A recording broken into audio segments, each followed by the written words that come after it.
Hello, and welcome to the Come to Your Senses podcast. I'm your host, embodiment-based coach, Mary Lofgren. Here, we explore how to live bravely and beautifully through a lifestyle of embodiment.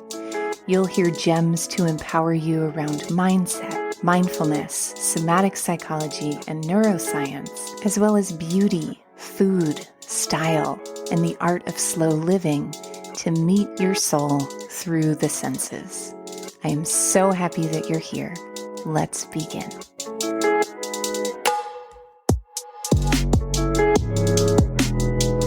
Hello, beautiful beings, and welcome to Come to Your Senses. It is a new year, and I am so excited to be back in this seat with you. Our last few episodes were a recast of Word of the Year, and then we had our beautiful guest, Jenna Ward, on to talk about the unseen and unsung power of sensitivity. Those episodes were all recorded earlier in 2023, and so it's been a good month or more since I've come to you live for a new episode, and very grateful for the rest that I took over the holidays, feeling really refreshed and excited to come into this new year and to come into this new year with you. And in today's episode, I want to share with you one of the things that has really helped me in the last year create a relationship with my embodiment practice that has helped it become so much easier and so much more sustainable to, in a word, do the shit I know helps me. When we say like embodiment practice, to me that sounds so formal. And really what I'm talking about is the spaces and times in my day-to-day where I get to be more intimate with my own divinity as it expresses through my body and through my life. And one of the things that's made it challenging to have that be a regular practice is not having a space that feels like a sanctuary that I can go back to again and again. So in our homes, we have places where we eat, and places where we cook, and places where we tend our beauty, and places where we rest. And it's a little less common to have a place in our home to simply be. And that's exactly what I'm going to be sharing with you today, is my own process of creating a space in my home, which doesn't have to be super fancy. I converted my entire dining room into a Come to Your Senses space, but if I'm not going to go big, who is? You don't have to go that big. You can take a tiny plant stand and a pillow, and that can be your space for coming to your senses. It can be really, really simple, and we're going to make it really simple today. And if you'd like a more insider's tour of my personal space, for newsletter subscribers, you'll be receiving a few images and just a real personalized look at my Come to Your Senses space. If you're not currently on the newsletter and you want to receive that particular newsletter, you can just go to the main link below this episode. There are going to be a couple of links about today's episode that I share, some links to other episodes that can help inspire you around this. And there will be this one main link that goes to the episode page. And there you can sign up to receive a personalized tour of my personal sanctuary where I come to my senses. And I'd love to invite you all to come along with me. So with that, let us now dive into our gems on creating a space to come to your senses.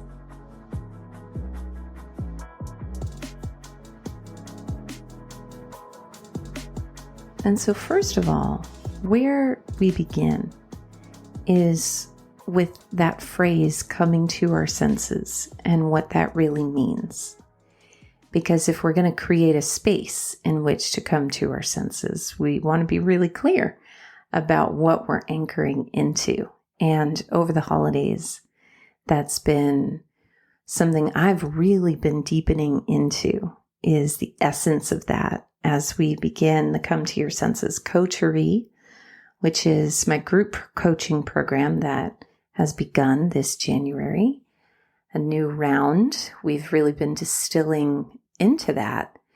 And so the expression come to your senses means to awaken from a trance, to regain a state of consciousness. And how I perceive that as it relates to what we do here is that when we tune in to the wisdom of the body and the wonder of the senses, we naturally awaken. We awaken from the trance of cultural conditioning that separates us from our bodies and from each other. We awaken an inherent sense of our own divinity so that we don't spend our lives going around chasing it.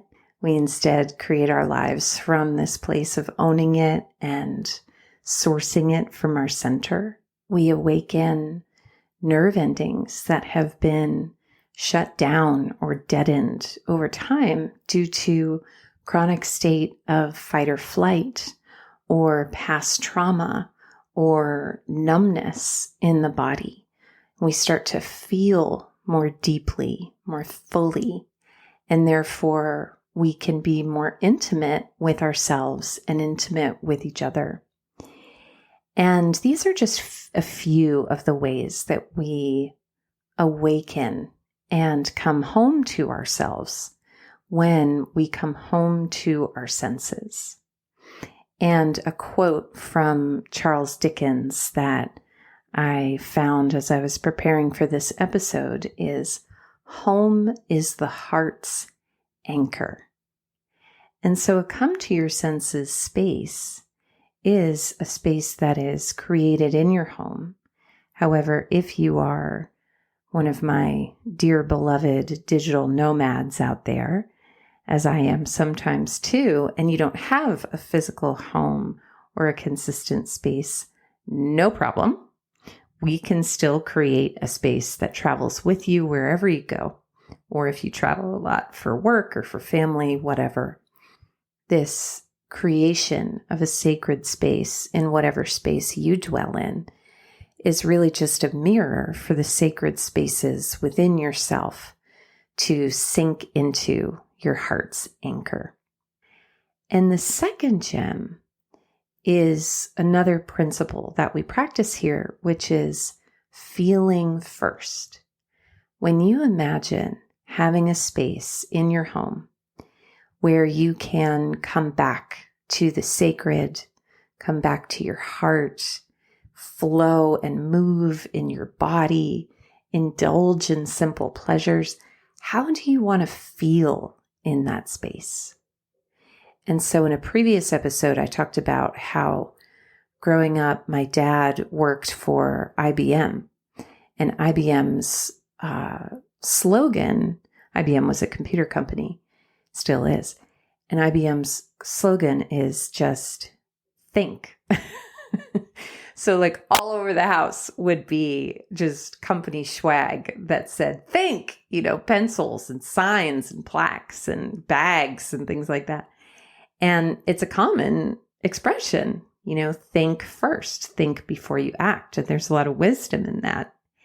And in a world that really exalts thinking and feeling gets about 10% of the spotlight, what we're seeking to do here in this exercise and at Come to Your Senses in general is create a little bit more balance between those two superpowers. And so when I propose the idea of this sanctuary space in your home or in your life, You might have all sorts of ideas of what you would put in there and what space you might use and, all of these beautiful imaginings of the mind. And what I also encourage you to do is drop into that heart's anchor. And when you think about a place where your body and your beauty and your being can unfurl and have a regular home to come back to be in relationship with those parts of yourself, how do you desire to feel in that space?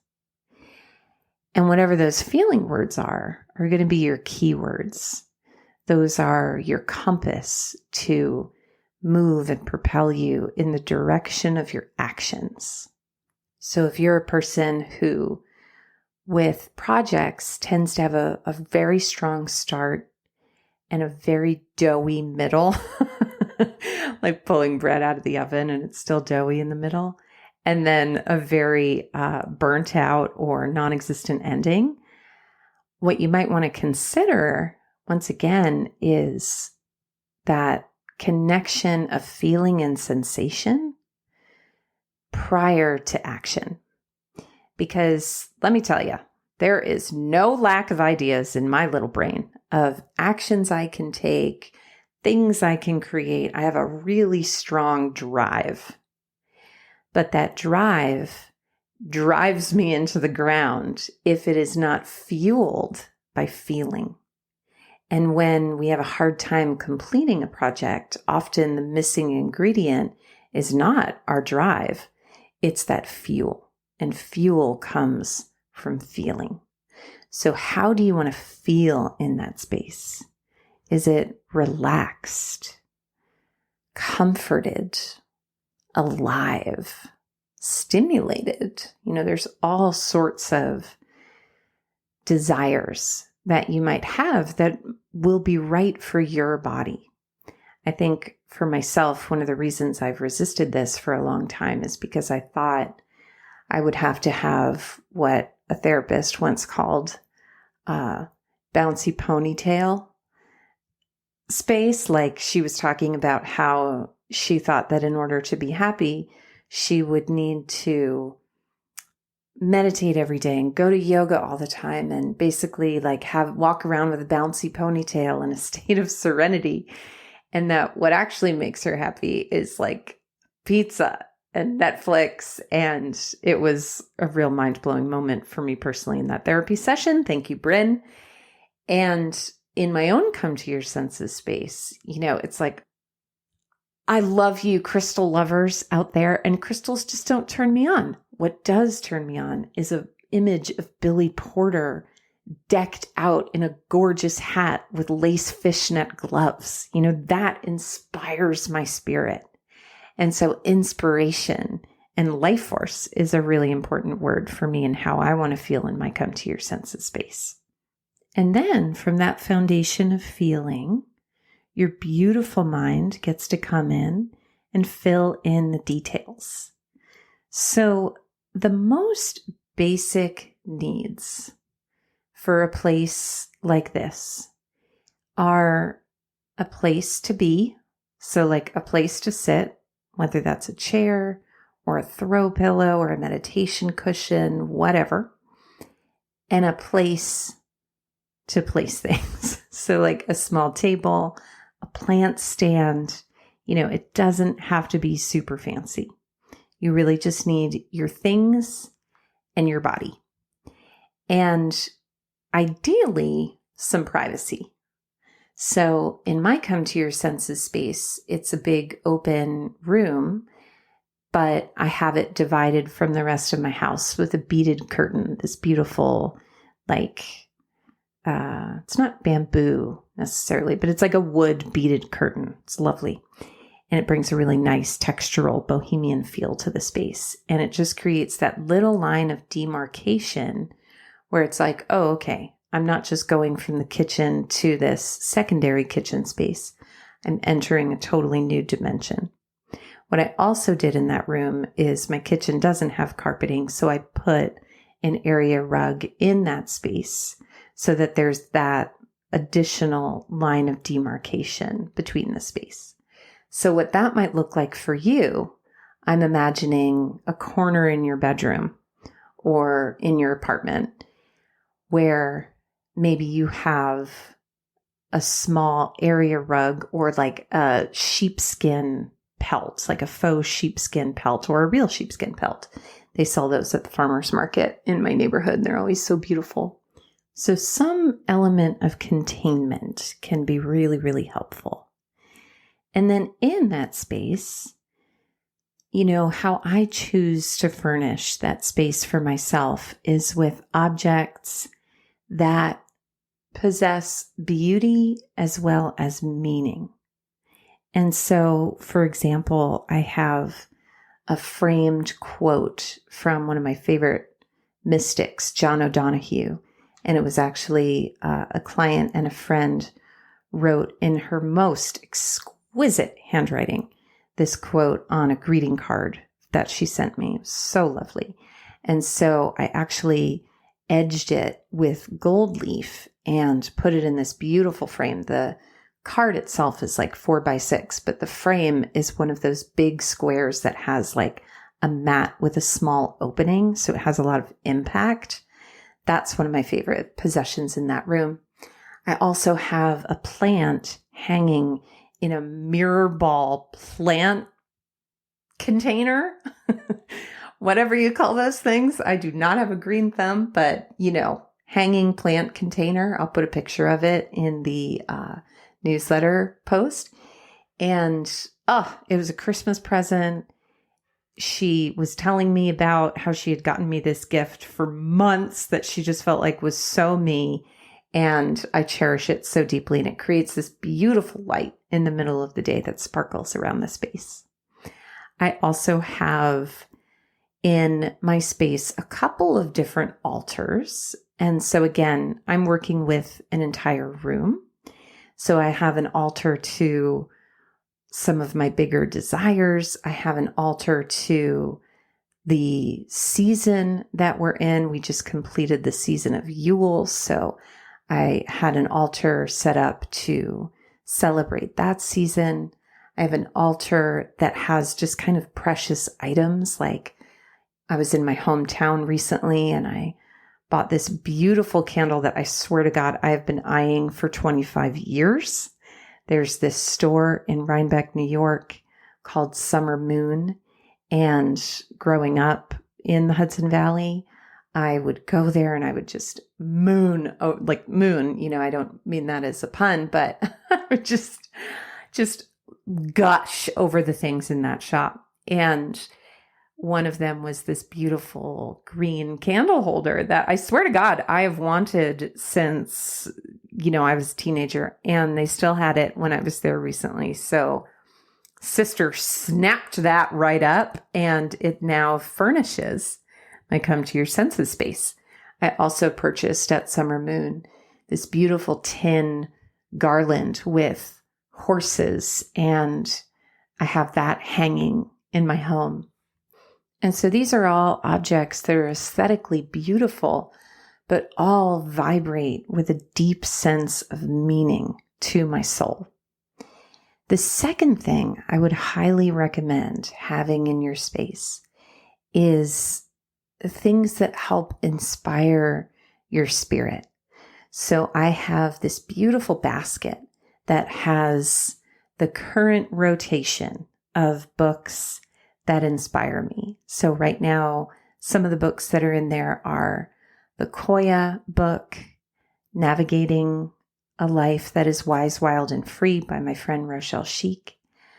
There is a book for kids called Mother God that I read to myself sometimes.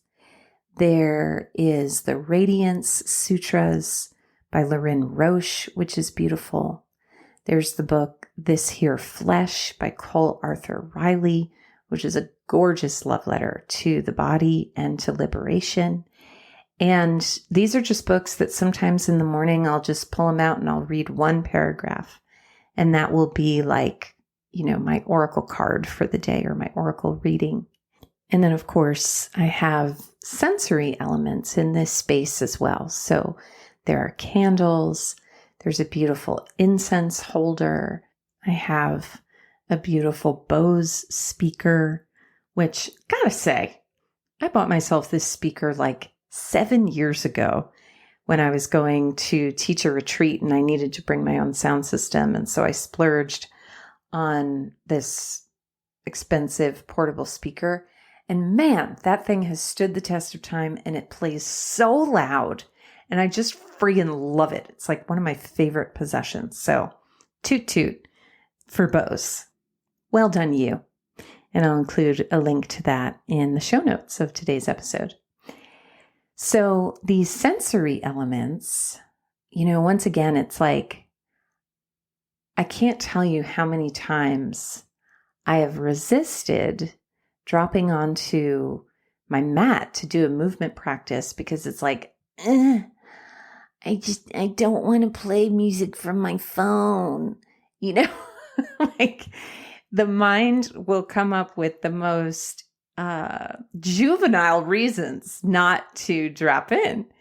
And by having these luxurious, decadent details for the senses, it's like there's just a lubricated entry point because the Bluetooth is already connected and I can just roll out that mat on this sumptuous, beautiful rug and turn on my Bose and I'm good to go. And the final gem that I want to offer is more of a gem on how to approach creating this space and can also be applied to really any creative endeavor, which is that the purpose of creating a space like this is not necessarily to get the right outcome, but it's more what you learn about yourself in the process and how much you can play with the process. So, for example, the photos that you'll see in the newsletter post about my Yule altar are going to look gorgeous and glowing and fabulous. And right now, ye old Yule altar is cluttered with a couple of objects because Yule is over and I haven't reset the altar yet. And so it's like there's definitely a part of me that in that space obsesses over the details, and I get to learn a lot about my perfectionist and the belief that in order to be worthy of spiritual guidance and connection, I have to be pure and perfect.